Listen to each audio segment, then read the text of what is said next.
Hari ini kita mendengarkan salah satu pasangan calon di Ogan Ilir didiskualifikasi dari proses pencalonan kepala daerah.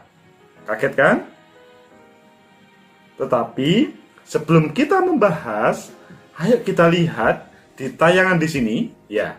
Ini pada tanggal 2 Oktober kemarin saya menampilkan sebuah judul, begini cara diskualifikasi calon,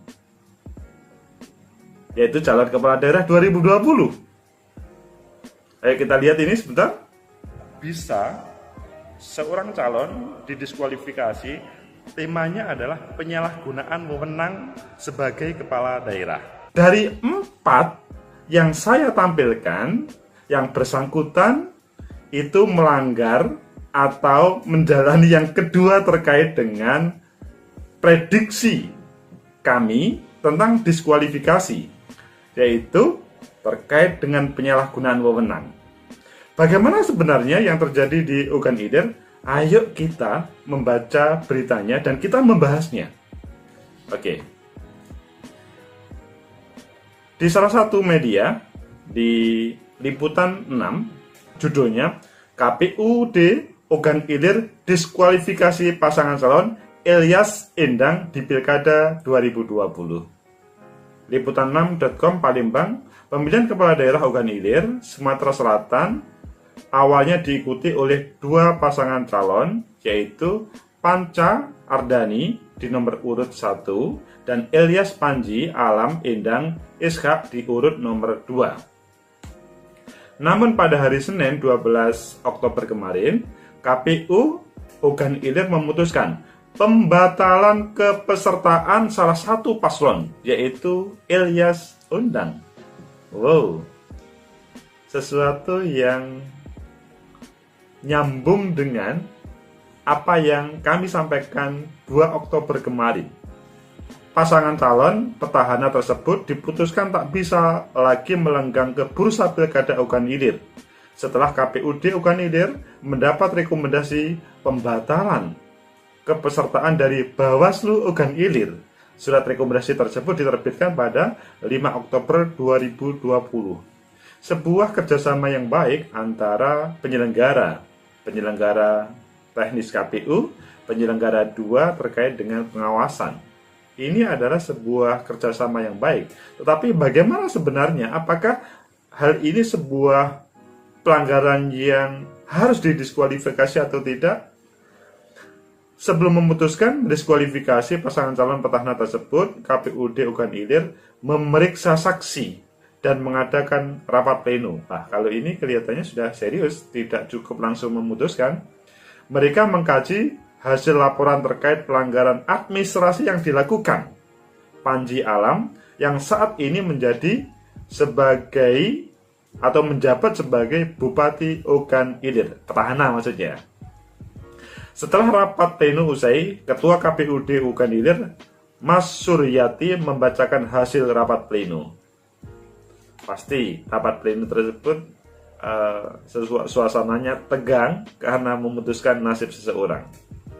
Menurut Mas Suryati, diskualifikasi paslon Ilyas Endang tersebut sebagai tindak lanjut dari Bawaslu Ogan Ilir yang dilakukan, yaitu juga dengan melaksanakan pasal 71 ayat 5 dengan keputusan KPU Ogan Ilir SK.263-HK.01 KPT garing 1610 garing KPU Kap garing Romawi 10 2020.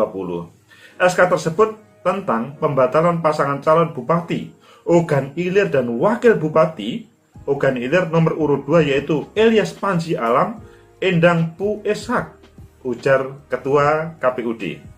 Ketua KPU Kabupaten sih sebetulnya yang benar ya.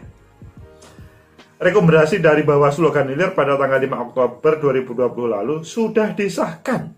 Setelah mendiskualifikasi paslon petahana, KPUD Ogan Ilir secepatnya akan melayangkan surat rekomendasi tersebut ke paslon Ilyas Endang.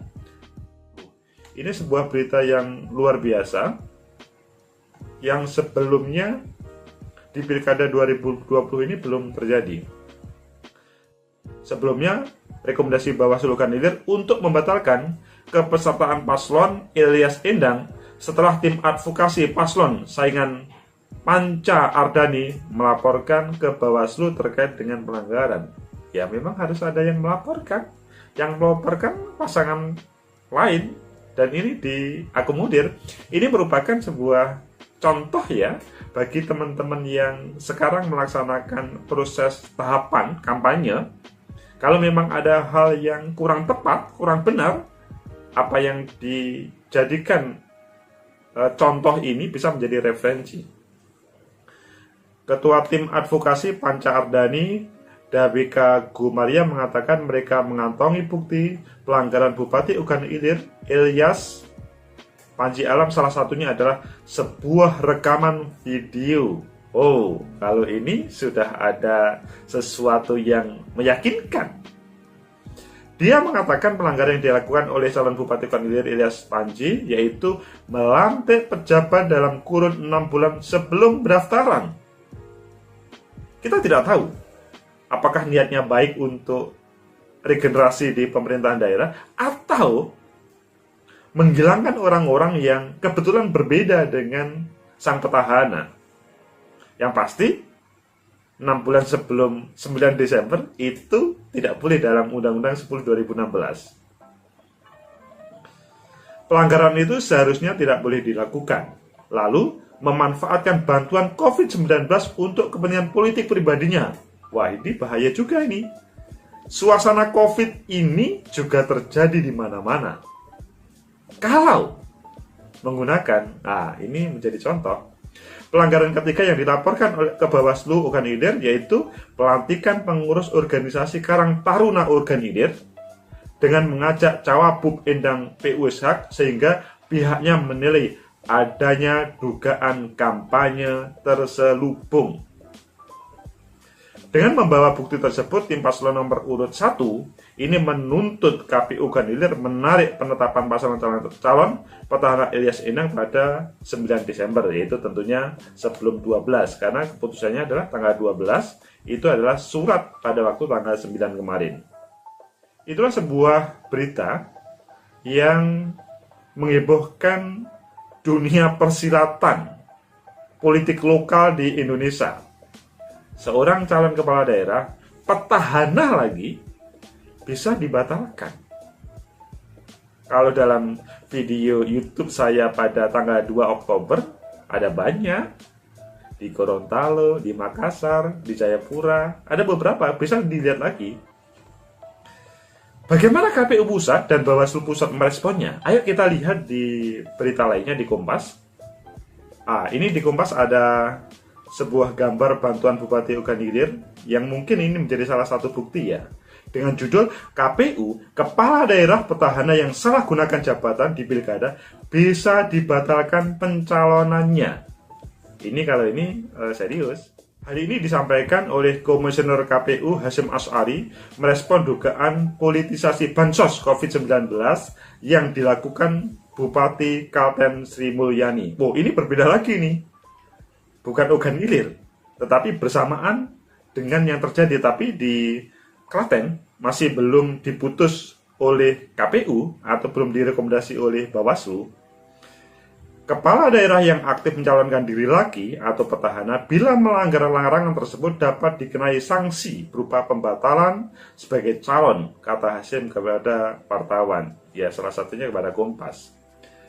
Bagaimana Bawaslu? Kita lihat di selanjutnya.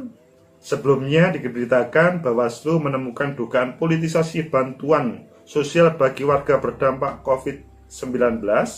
Hal ini terjadi di sejumlah daerah. Iya, memang laporan dari teman-teman di daerah ada beberapa wilayah terjadi indikasi politisasi bansos.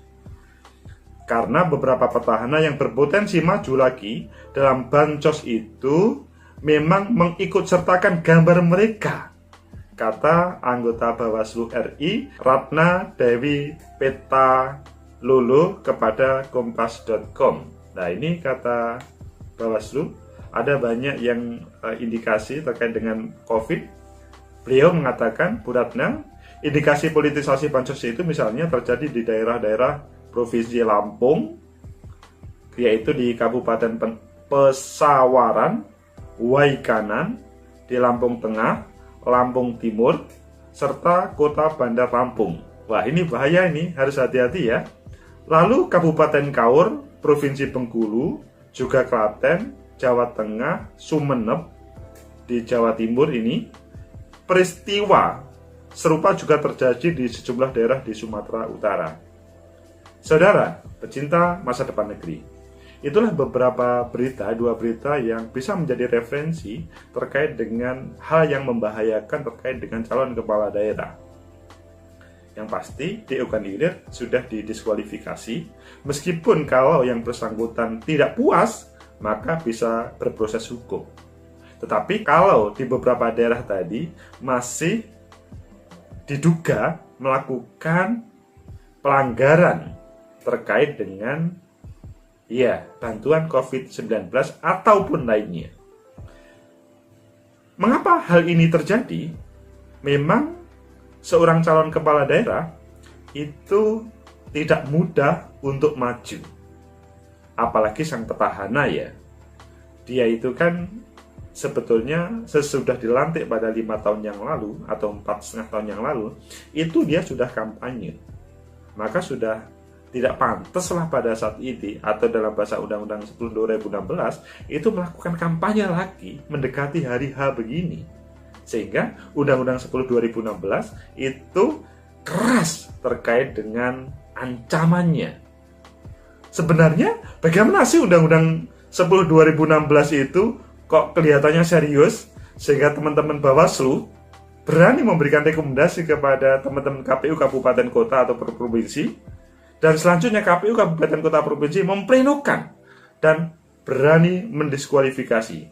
Saudara, pecinta masa depan negeri, di dalam pasal 71 itu dikatakan, 1 ayat 1 tentunya, pejabat negara, pejabat daerah, pejabat aparatur sipil negara atau anggota TNI Polri dan kepala daerah atau sebutan lain dilarang membuat keputusan dan atau tindakan yang menguntungkan dan merugikan salah satu pasangan calon. Hati-hati ya terkait dengan yang disebutkan tadi. Ayat 2, gubernur atau wakil gubernur, bupati atau wakil bupati, dan wali kota atau wakil wali kota dilarang melakukan pergantian pejabat 6 bulan sebelum tanggal penetapan pasangan calon sampai dengan akhir masa jabatan kecuali mendapat persetujuan tertulis dari menteri. Wow, bukan 9 Desember, tetapi 6 bulan sebelum penetapan calon. Lebih panjang lagi, kalau penetapan calon pada bulan September kemarin, maka 6 bulan sebelumnya. Ayat 3, gubernur atau wakil gubernur, bupati atau wakil bupati, dan wali kota atau wakil wali kota dilarang menggunakan kewenangan, program, kegiatan yang menguntungkan atau merugikan salah satu pasangan calon, baik di daerah sendiri maupun di daerah lain, dalam waktu 6 bulan sebelum tanggal penetapan pasangan calon sampai dengan penetapan pasangan calon terpilih. 6 bulan juga. Ayat 4, ketentuan sebagaimana dimaksud pada ayat 1-3 berlaku juga untuk pejabat gubernur, bupati, wali kota, supaya tidak terjadi permainan para pejabat itu. Ayat 5, dalam hal gubernur, wakil gubernur, bupati atau wakil bupati, dan wali kota atau wakil wali kota sebagaimana dimaksud pada ayat 2 dan ayat 3, petahana tersebut dikenai sanksi pembatalan sebagai calon oleh KPU Provinsi atau KPU Kabupaten Kota. Jadi yang memutuskan adalah KPU, tetapi rekomendasinya adalah Bawaslu. Ayat 6, sanksi sebagaimana dimaksud pada ayat 1 sampai dengan ayat 3 yang bukan petahana diatur sesuai dengan peraturan perundang-undangan yang berlaku. Jadi, tidak hanya untuk petahana saja, yang penantang pun juga mempunyai regulasi. Jadi jangan merasa aman, juga ada ancaman untuk teman-teman yang mencoba melanggar terkait dengan aturan terkait dengan pencalonan ini. Apakah hal ini yang dilakukan oleh Ugan Ilir, KPU Ugan Ilir, itu serius atau tidak? Atau dia bermain-main dengan lawan politik misalkan? Atau ada alasan lain? Kalau menurut saya, penyelenggara, khususnya KPU, itu beresiko untuk bermain-main dalam hal ini.